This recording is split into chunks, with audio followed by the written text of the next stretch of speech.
नमस्कार दोस्तों, राधा अष्टमी का पावन पर्व भाद्र मास के शुक्ल पक्ष की अष्टमी तिथि को मनाया जाता है, जो आमतौर पर अगस्त या सितंबर के महीने में आता है।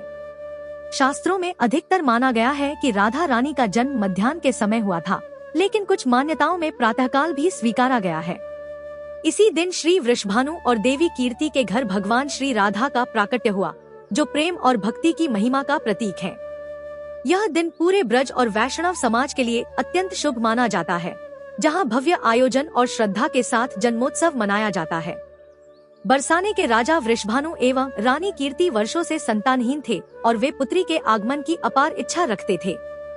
दोनों ने अनेक वर्षों तक कठोर तपस्या और प्रार्थना की, ताकि भगवान प्रेम और भक्ति की देवी राधा के रूप में उनके घरेलू हों।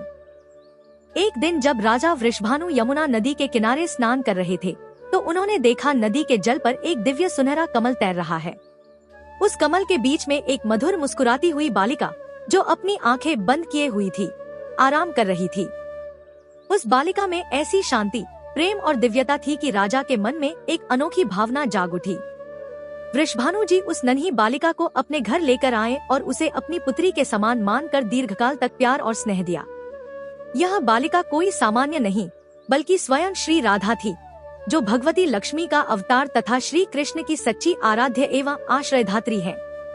राधा रानी का जन्म देवी कीर्ति के गर्भ से नहीं हुआ था, बल्कि वह राजा वृषभानु की यज्ञ भूमि से प्रकट हुई।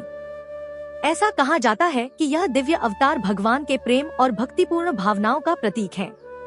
जन्म के समय उनकी आंखें बंद थी, पर जब भगवान कृष्ण ने उन्हें पहली बार देखा, तो उस कृपा रूपी स्पर्श से उनकी आंखें खुली और उन्होंने अपने प्रेममय हृदय से सभी को आकर्षित किया।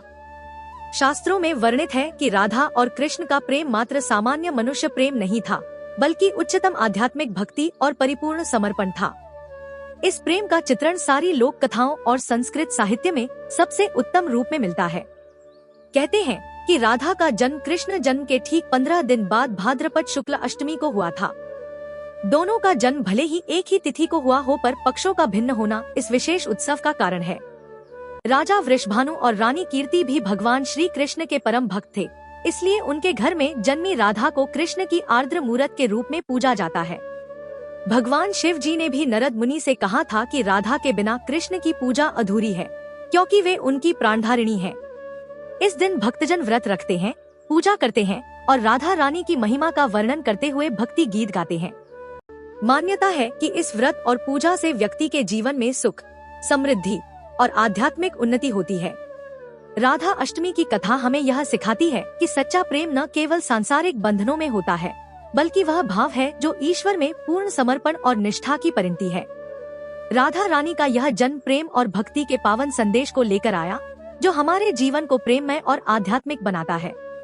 इसलिए हर वर्ष भाद्रपद शुक्ल अष्टमी के दिन इस दिव्य जन्मोत्सव को बड़े उत्साह और श्रद्धा के साथ मनाना चाहिए, ताकि भक्ति के इस अमूल्य धागे को बनाए रखा जा सके और भगवान की आराधना में हमारा हृदय पूर्ण हो सके। यह कथा और व्रत सारी मनोकामनाएं पूर्ण करता है और जीवन में स्थायी आनंद और सम्मान प्रदान करता है। जय श्री राधा रानी। जय